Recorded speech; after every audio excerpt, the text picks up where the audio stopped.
Every day, without noticing, you surrender tiny pieces of your strength, habits, reactions, and unconscious behaviors that quietly dismantle your authority. This video exposes those hidden leaks of power and shows you how to seal them before the world drains you dry. Power is not lost in dramatic battles. It is eroded in silence. A man does not fall because an enemy strikes him. He falls because he fails to recognize the invisible forces that hollow him out from within. The world rewards the vigilant and devours the careless. And in the quiet routines of your daily life, the words you speak too quickly, the emotions you display too freely, the people you trust too easily, your influence is slowly weakened. Consider this a lantern held over the darker corners of your psychology, a reminder that control begins not with dominating others, but with mastering the small, hidden instincts that sabotage you long before any rival arrives. Today, we uncover the everyday behaviors that betray your power so you may reclaim them with precision, coldness, and intent. Power is not always surrendered in the battlefield. It is often lost in the quiet, unnoticed moments when you attempt to explain yourself to those who have neither earned your trust nor your truth. Consider how often you rush to clarify your intentions, your choices, your silences. Every explanation you offer without necessity is a confession, revealing the architecture of your mind to observers who may not have your best interests at heart. Ask yourself, why do you explain? Is it to seek approval, to avoid conflict, or to appear agreeable? In the courts of Renaissance Italy, men who explained too eagerly were seen as weak, for an explanation implies that your authority is fragile enough to be questioned. The powerful do not justify, they declare. Imagine a ruler surrounded by advisors. The moment he begins defending trivial decisions, he teaches his court that his decisions depend on their acceptance. From that moment, he is no longer feared or respected but negotiated with. And once people learn they can negotiate with your authority, they will eventually try to replace it. In your daily life, the same dynamic unfolds. When you explain your schedule to those who do not deserve insight into your time, you reveal that your time is negotiable. When you justify your boundaries, you reveal that your boundaries can be pushed. When you provide reasons for why you choose silence, you reveal that your silence is not strength, but anxiety. The psychology behind over-explaining is simple. Insecurity seeks witnesses. Yet those witnesses often become judges. You think you are clarifying, but you are offering information that can and will be used against you. People learn your emotional triggers, your fears, your motivations, your need for approval. They learn exactly where to press when they wish to sway you. Consider Julius Caesar. His rise was marked not by justification but by decisive action. When accused of ambition, he did not drown his critics with explanations. He allowed his results to speak so powerfully that explanations became unnecessary. His authority grew not from transparency but from intentional opacity. People trusted his strength because they could not read his weaknesses. Now consider your own life. When was the last time you explained something you did not need to? Perhaps you told a friend why you could not meet, as though your time required permission. Perhaps you explained a financial decision, exposing your vulnerabilities. Or perhaps you explained your emotions, giving someone the blueprint to manipulate you later. The more you explain, the more predictable you become. And predictability is the enemy of power. Manipulators thrive on those who over-explain. A skilled manipulator listens carefully, not to understand you, but to map your psychological terrain. Once mapped, you are no longer a sovereign mind, but an open book, easily influenced. Your reasoning becomes a road they can walk, step by predictable step. The powerful operate differently. They reveal little, speak little, and justify nothing. Their silence forces others to interpret, speculate, and hesitate. Uncertainty is a weapon, and those who master it command attention without ever needing to raise their voice. But do not mistake this for cruelty. It is discipline. It is the ability to hold your truth without handing it away cheaply. You do not owe anyone explanations that weaken your position. A simple statement delivered with calm authority carries more weight than a long justification that reeks of insecurity. So ask yourself again, how much power have you given away by explaining what did not need to be explained? How many times have you taught others that your decisions are open to debate? If you wish to reclaim your strength, begin with this: let your actions speak, and let your silence confuse. The moment you stop explaining, you force the world to reevaluate you. In the shadows of everyday interactions, mastery belongs to the one who speaks last and least, whose restraint becomes a form of intimidation. You will soon see how this principle shapes the next hidden threat that quietly erodes your influence. Power is not weakened only by words, it is eroded by the uncontrolled eruption of emotion. Every glance of anger, every tremor of fear, every quiver of uncertainty leaks strength into the world, and those around you are quick to measure it. Ask yourself, do your reactions serve you, or do they serve others in revealing your inner terrain? Consider the courts of old, where princes and kings were watched as carefully as they watched their enemies. A subtle frown could signal weakness. A raised voice could invite rebellion. In those courts, the wisest rulers masked emotion. For every unguarded reaction was a seed planted in the minds of conspirators. Your emotions, when uncontrolled, are no different. They are signals, flags waving your vulnerabilities to anyone capable of reading them. Why do you allow this to happen? Because the world tells you to be authentic, to express, to let your feelings show. But power does not dwell in authenticity, it thrives in discretion. It is in the calm that others cannot penetrate, in the still waters where your intentions remain hidden. The moment you allow emotion to rule, you surrender clarity. You become readable, predictable, and ultimately manipulable. Think of the Venetian Republic, masters of subtlety and deception. Diplomats and ambassadors moved like shadows, revealing nothing.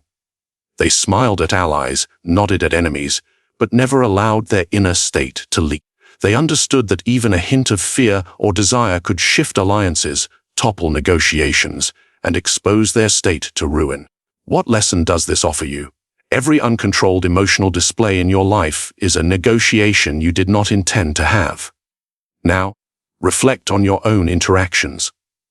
How often have you allowed irritation to show in a meeting, frustration to surface with a colleague, or anxiety to betray a decision you have yet to finalize? Observe closely. In each instance, those around you begin to calculate. They test the boundaries of your patience. They probe for weaknesses. And the more they succeed, the less your influence weighs in the room. Psychology explains this as emotional leakage, the unconscious revelation of inner states through microexpressions, tone, and body language. It is subtle, yes, almost invisible to the untrained eye, yet profoundly effective for those who seek advantage. An adversary does not need your plans. They only need the slightest crack in your composure to turn your own mind against you. Even in history, the most formidable conquerors understood the importance of emotional control. Napoleon, in his early campaigns, concealed doubt and hesitation behind a veneer of unwavering confidence. His officers, uncertain of his inner fears, deferred to him, followed him, feared him. Contrast this with leaders who could not disguise anxiety. Their armies faltered, their allies questioned, and their enemies struck with precision. Power is not always taken in open battle. It is often surrendered in a glance, a sigh, a trembling hand. Yet restraint does not imply absence of feeling. On the contrary, it demands mastery. It demands recognition of every twitch, every ripple of sentiment, and the ability to keep it locked within the vault of your mind. The mastery of self-presentation becomes armor. It transforms you from a predictable actor into an enigma, a force that cannot be anticipated, a presence that commands without the need to command. Ask yourself, how often do you let emotion dictate action before reason? How many times have you let a flash of anger or a moment of fear decide your behavior? And consider the cost: influence, respect, opportunity, all quietly siphoned away by your unguarded heart. The world does not reward honesty of feeling. It rewards control, calculation, and precision. And control begins with your own self. Let every reaction be deliberate, every gesture intentional, every silence a statement. Allow others to project upon you, to wonder, to hesitate, to misread, while your mind remains the true dominion, untouched and untouchable. Mastery over emotion is not learned overnight. It is cultivated in the shadows of daily life, in the unseen battles of restraint, in the silent observation of how every small feeling can be wielded or weaponized. Those who fail are prey, those who succeed are rulers. And now, consider the next step. Once you understand the power hidden in restraint, how will you use it to turn the very people around you into instruments of your influence? The lesson of emotional control is only the beginning. The deeper truths of manipulation and strategic dominance lie just ahead. Power is not merely taken by force or cunning. It is measured by presence, by the perceived value of your attention.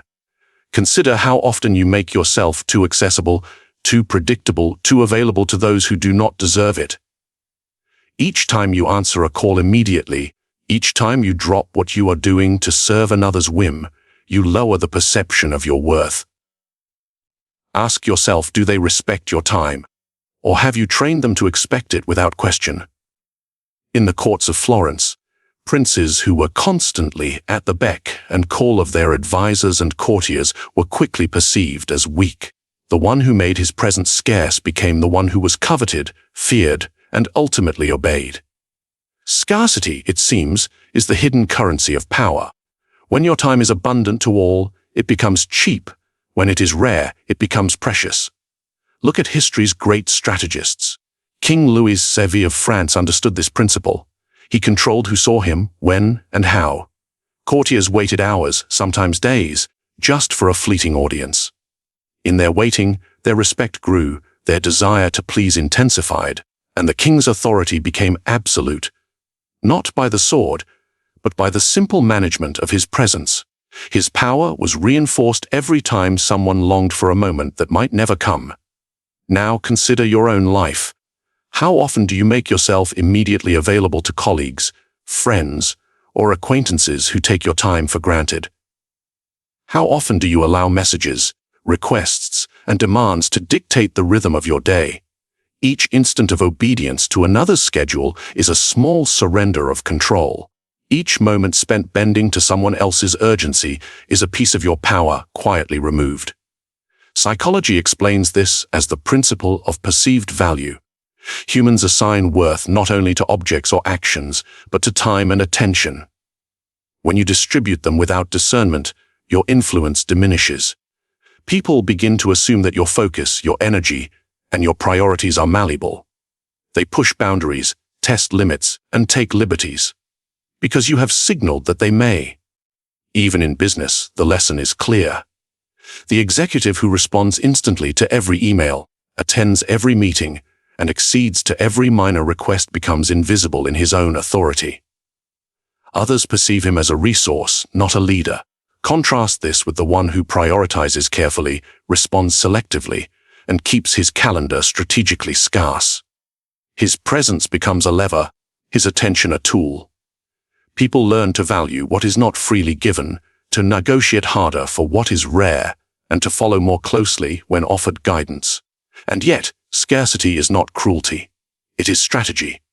It is the difference between being a servant to circumstances and being a master of influence.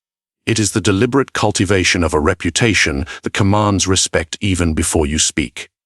Your absence, your controlled availability, becomes a silent assertion of authority that words alone could never achieve. Ask yourself, have you ever noticed the quiet power of those who are not constantly reachable, whose schedules cannot be bent, whose attention cannot be stolen at will? You watch them, you hesitate before disturbing them, you measure every interaction. Their influence grows not because they act more, but because they act with deliberate restraint. Their scarcity is their leverage, their rarity is their command. Even in personal relationships, this principle applies. The one who is always present is often taken for granted. The one who appears selectively is noticed, valued, and even feared, because you cannot predict when they will act or how they will respond. People do not respect the endlessly available. They respect the wisely reserved. So consider how much of your power have you quietly surrendered by being perpetually available, by saying yes too quickly, by failing to let the world wait for you. How many opportunities for influence have slipped through your hands because your presence was never scarce enough to demand attention? Mastering availability is mastery of perception. Control your attention, guard your time, and let scarcity become your silent weapon. Those who fail in this discipline are swallowed by expectation. Those who succeed are elevated without a single blow. And now, as you reflect on the power hidden in scarcity, ask yourself, what will you do when the next opportunity arises to assert control not through force, but through the careful, deliberate withholding of yourself? The lesson of availability is only the beginning. The deeper mechanisms of influence await, where the mind itself becomes the battlefield. Power is not weakened by open attacks alone. It is eroded quietly when you seek validation from the wrong eyes. Each time you crave approval from those who neither respect nor serve your interests, you surrender authority without noticing. Ask yourself, who truly deserves your approval and who merely desires it to manipulate or control you? Consider the court of Louis XIV. The Sun King received flattery from every corner, but he knew well which voices deserved his attention.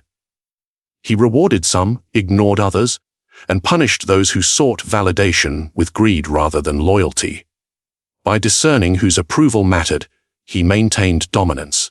Those who chased approval indiscriminately, however, became tools for others' ambitions, their loyalty cheap, their influence hollow. In daily life, the same principle applies. How often do you adjust your words, your decisions, or your behaviors to gain favor from peers, superiors, or acquaintances whose judgment does not truly matter? Every nod you seek, every compliment you crave, every reassurance you request signals weakness. You show the world that your self-worth is negotiable, that your confidence depends on external validation. And the world will act accordingly. Psychology calls this the approval trap. Your brain interprets social validation as reward, and in doing so, it prioritizes the opinions of others above your own strategic needs. But not all opinions are equal. Some are empty mirrors reflecting desires that conflict with your ambitions. Others are subtle instruments, guiding your behavior to serve their ends rather than yours. Do you serve yourself, or do you serve them? History is littered with those who fell because they chased the wrong approval. Consider the young nobles of the Italian city-states, eager to impress the powerful families, bending their principles for praise. They gained temporary favor, yet lost the respect of those whose judgment truly mattered: the wise, the cunning, the strategically minded. By seeking validation too broadly, they exposed themselves to manipulation, ridicule, and ultimately ruin. Even in modern life, the lesson persists. In workplaces, social circles, or online arenas, the desire to be liked can blind you to strategy. People will detect your eagerness and exploit it. They will offer praise, encouragement, and friendship, but these are often means to an end, a path to extract information, obedience, or concessions. Approval seekers become predictable, manipulable, and ultimately powerless. The most effective leaders understand the subtle distinction. They do not need everyone's approval, only the right approval. They cultivate a reputation that commands respect from those who influence the balance of power, while disregarding the petty opinions of those who hold no sway. Their confidence is self-sourced, yet their alliances are carefully curated. They are neither cruel nor careless, they are deliberate. Ask yourself, whose approval do you truly seek? Are they individuals whose judgment advances your position, sharpens your mind, or fortifies your influence? Or are they mere spectators, whose praise is fleeting and whose admiration costs your autonomy? When you fail to distinguish, you trade your authority for fleeting comfort, and the cost is invisible until it is too late. Even in intimate relationships, the trap is evident. Seek approval indiscriminately, and you invite manipulation. A partner, friend, or colleague who senses your need will leverage it. They will shape your choices, constrain your freedom, and undermine your power without ever raising a sword. Influence gained through approval seeking is borrowed. Influence grounded in self-possession is permanent. Control begins with self-validation. Let your confidence be the measure, your principles the guide. Others may praise, or they may resist. It matters little. What matters is that your decisions are calculated, your ambitions safeguarded, and your esteem earned, not borrowed. Every concession to approval outside of strategic necessity chips away at your authority. So consider, how much of your power have you quietly surrendered by trying to please those who do not deserve it? How many opportunities for influence have been lost in the endless pursuit of validation that neither strengthens nor protects you? The mastery of approval is subtle but absolute. Learn whose opinion commands weight, whose praise carries strategy, and whose judgment can elevate or destroy you. Every other voice is noise, discard it, and you reclaim the throne of your own mind. And now, as you ponder the hidden dangers of seeking validation, prepare for the next revelation: the silent, passive acceptance of disrespect, and how even the smallest concession can signal weakness to the world around you. Disrespect is never harmless. Every slight, every ignored courtesy, every subtle undermining of your presence is a test, whether you realize it or not, and the way you respond or fail to respond dictates whether you are perceived as strong, weak, or irrelevant. Ask yourself, how often have you tolerated minor insults, thinking they were too small to matter? Consider this carefully. Power is rarely stolen in grand gestures. It is surrendered in the quiet acquiescence to disrespect. History teaches this clearly. In the courts of Renaissance Italy, minor slights were never trivial. A noble who ignored small offenses invited greater ones. The Medici family understood this implicitly. They enforced respect at every level. A minor offense tolerated in Florence could, if unchecked, spiral into a challenge to authority, a breach of alliances, or even a political assassination. The lesson is simple: those who accept disrespect teach the world that their position is negotiable. Think of your own life.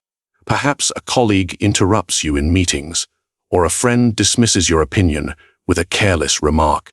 Perhaps a subordinate tests the limits of your patience, or a stranger challenges your authority in a minor but deliberate way.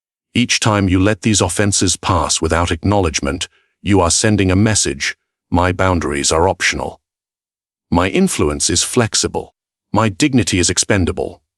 Psychology explains this phenomenon as the incremental erosion of authority. Humans are not accustomed to static cues. They read, they test, they probe. If they encounter hesitation or passivity, they perceive weakness and exploit it. You may believe small slights are inconsequential, yet each one chips away at the perception of your power. The world does not reward restraint born of fear. It rewards those who assert control visibly and decisively. Even in war, generals understand this principle. Alexander the Great crushed minor rebellions not merely to punish, but to signal the consequences of disobedience. A general who ignored minor insubordination invited chaos in larger battles. Authority, once questioned in small matters, could not withstand the weight of greater challenges.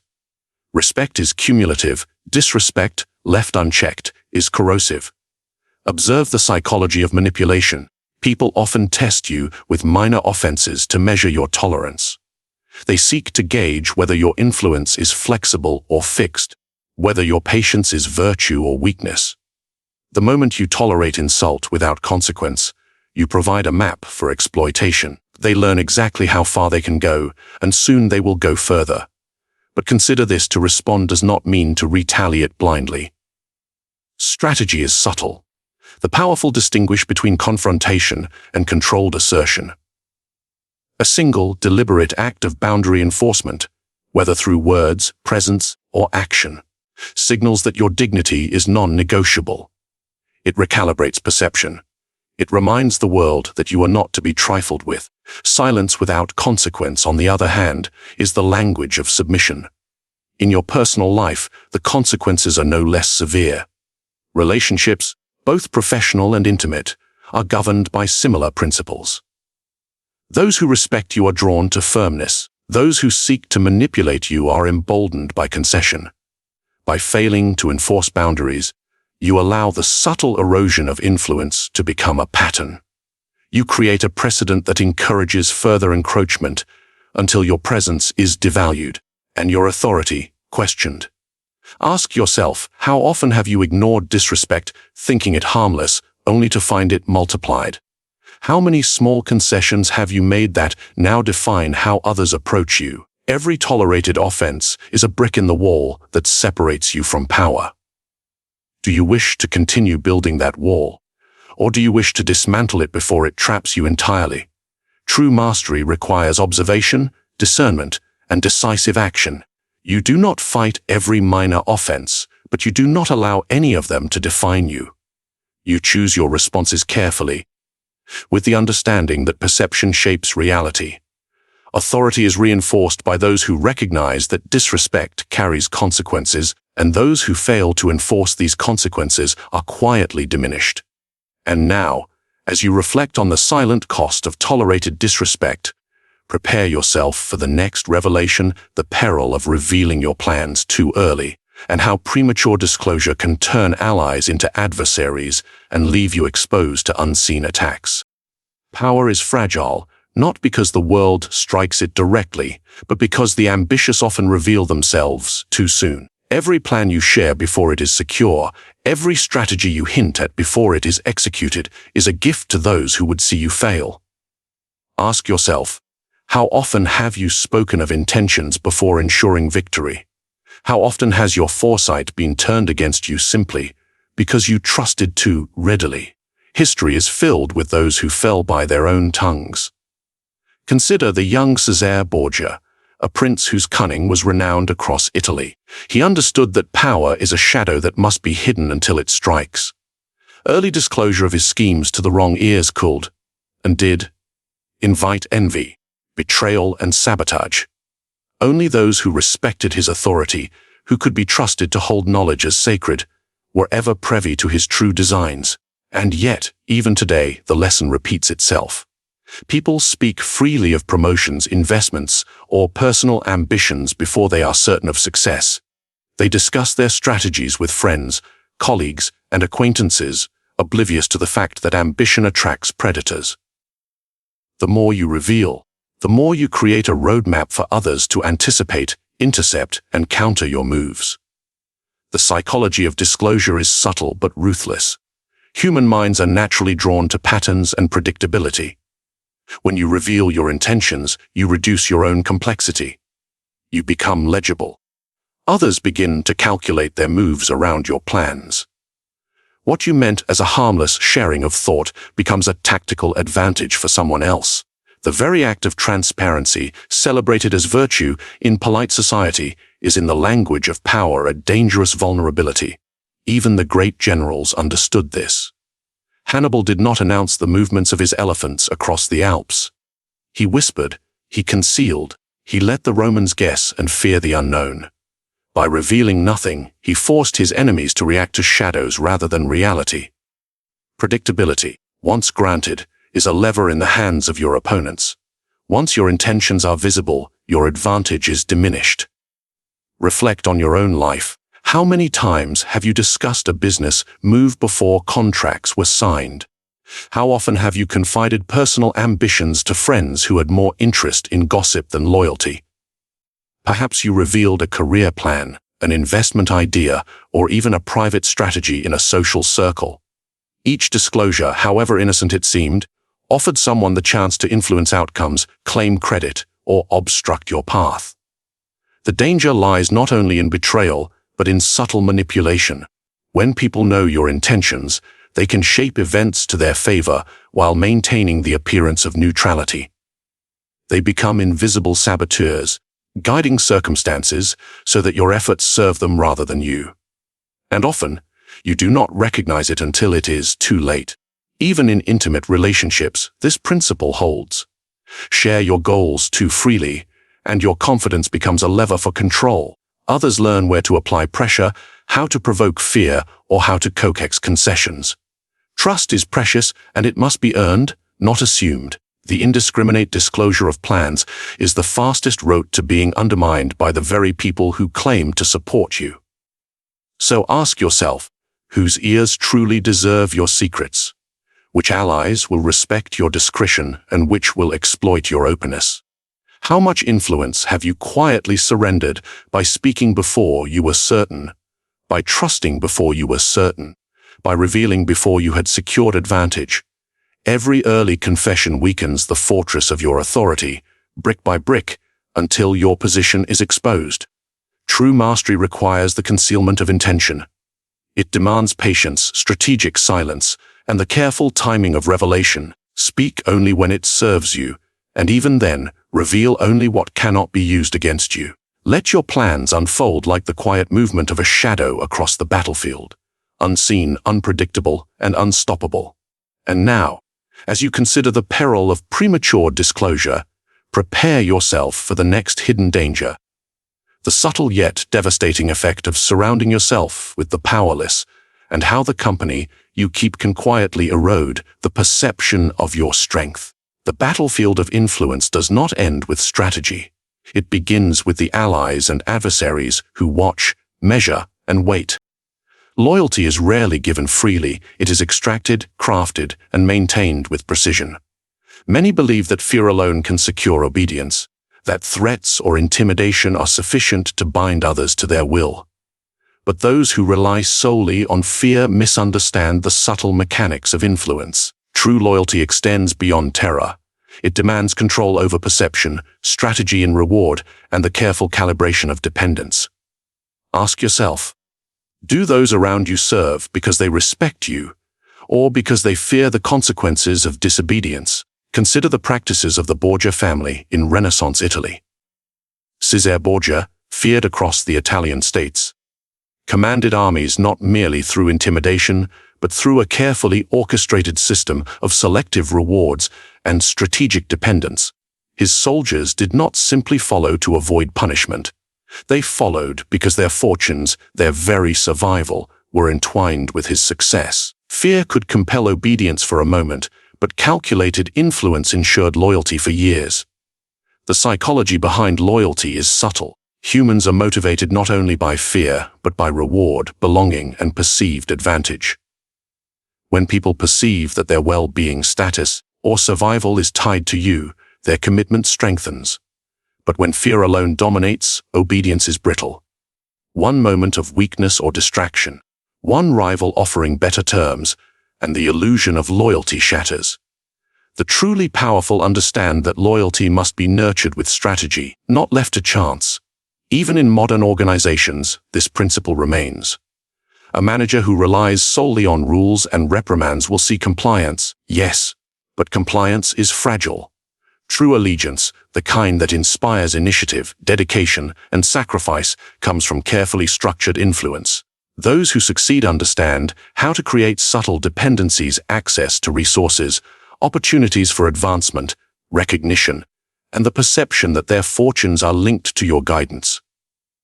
Ask yourself, have you cultivated this kind of loyalty, or have you relied on fear, guilt, or obligation alone? How many of your followers, colleagues, or allies are loyal only as long as it is convenient, as long as the consequences of betrayal are immediate and obvious? True influence extends beyond the visible threat. It embeds itself in the mind, shaping desires and decisions so subtly that allegiance becomes habitual, almost instinctive. History shows the cost of neglecting this subtlety. Consider the Roman generals who ruled through terror alone. Their legions might obey in battle, yet in times of uncertainty, when promises of reward were absent, mutiny erupted. Fear can command attention, but it cannot inspire devotion. Without carefully cultivated dependence and the strategic alignment of interests, power is temporary, influence fleeting. Even in personal relationships, the lessons are the same. Friends, partners, and colleagues will align themselves with you not solely out of obligation or fear, but because their ambitions, needs, and desires intersect with yours. Those who fail to recognize this often find their closest allies easily swayed by others, abandoned when convenience dictates. Loyalty is not inherited, it is designed. So consider how much of your influence is built on brittle fear, and how much on deliberate, strategic alignment. Have you created structures, whether social, professional, or psychological, that ensure others' interests are tied to yours? Or have you relied on threats and coercion, leaving your position vulnerable the moment a rival offers a more compelling alternative? Mastery of loyalty requires patience and observation. Reward selectively, withhold selectively, and always maintain the perception of indispensable authority. Let others believe that their success, security, or even survival depends on your favor, but never allow them to see the full extent of your control. Their loyalty will deepen precisely because it is cultivated in shadow and uncertainty. And now, as you reflect on the mechanics of influence beyond fear, prepare for the next revelation, the subtle danger of failing to control your own narrative, and how allowing others to define your story can quietly strip you of authority and legacy. Loyalty is powerful, but even loyalty can be undermined if the truth of your power is left in the hands of others. Power is not simply earned through competence, it is often claimed through manipulation. Skills and knowledge may impress, but they do not compel obedience, loyalty, or fear. Ask yourself how many brilliant strategists, innovators, or experts have failed because their ability alone could not command the world around them. Competence may build opportunity, but manipulation converts opportunity into dominance. Consider the courts of Renaissance Europe. A scholar or strategist, no matter how gifted, could not ascend merely by talent. Influence required understanding, anticipation, and the subtle orchestration of perception. A competent advisor who could predict outcomes but failed to guide opinions or manage alliances remained invisible. Meanwhile, a lesser intellect who understood how to manipulate allies, rivals, and appearances often rose to prominence. The world rewards those who control minds, not merely those who possess knowledge. Manipulation is the architecture of influence. It is the art of guiding others to act in ways that serve your purpose while maintaining the illusion of their autonomy. Consider Cardinal Richelieu of France. His political genius was not merely in understanding statecraft. It was in shaping perceptions, fostering dependencies, and quietly directing the actions of kings, nobles, and enemies alike. His competence was important, yes, but it was manipulation that made him indispensable. In your own life, the principle applies. How often do you rely solely on competence, expecting that skill alone will earn respect, loyalty, or obedience? How often have you been frustrated when others ignored your ability, overlooked your insights, or defied your authority? Competence is passive. It shines only when someone chooses to notice it. Manipulation is active. It bends circumstances, directs attention, and ensures that your value is recognized and acted upon. Psychology explains this with the lens of perception and influence. Humans rarely act purely rationally. Emotions, social cues, and perceived intentions dictate behavior more than objective skill. If you understand these levers, you can guide decisions, shape alliances, and extract compliance without overt force. Knowledge alone does not move the masses, perception does. Those who can manipulate perception wield more power than those who merely hold competence. Even history's greatest generals understood this. Hannibal's victories in Italy were not solely the product of strategy, they depended on his ability to manipulate Roman expectations, spread misinformation, and inspire fear. Napoleon's campaigns succeeded not only because he mastered tactics, but because he shaped the beliefs, loyalty, and obedience of his troops and allies. Competence wins battles, manipulation wins kingdoms. Ask yourself, have you ever mastered competence without mastering influence? Have your skills gone unnoticed because you failed to control perception, guide decisions, or shape outcomes? Each failure to manipulate subtly allows others to dictate the narrative, to capture opportunity, and to eclipse your position. Your intelligence, unaccompanied by strategy over minds, is a weapon left in its sheath. Even in personal relationships, the same truth holds. A competent partner or friend may know the right answers, yet without the skill to persuade, influence, or guide, their insight holds little sway. Manipulation does not mean deception for cruelty. It means steering reality subtly, aligning perception with desired outcomes, and ensuring that your influence is felt and respected. Competence without this guidance is fragile, fleeting, and easily replaced. So consider, how often have you relied solely on knowledge, skill, or ability, while leaving the direction of others' perception and action uncontrolled? How many opportunities for influence have slipped away because you assumed competence alone was sufficient to command respect, obedience, or loyalty? The mastery of manipulation is not cruelty, it is strategy. It is the art of transforming potential into actual power, of turning skill into authority, and of ensuring that your influence is recognized and acted upon. Competence is the seed, manipulation is the soil, water, and sun that allow it to grow into domination.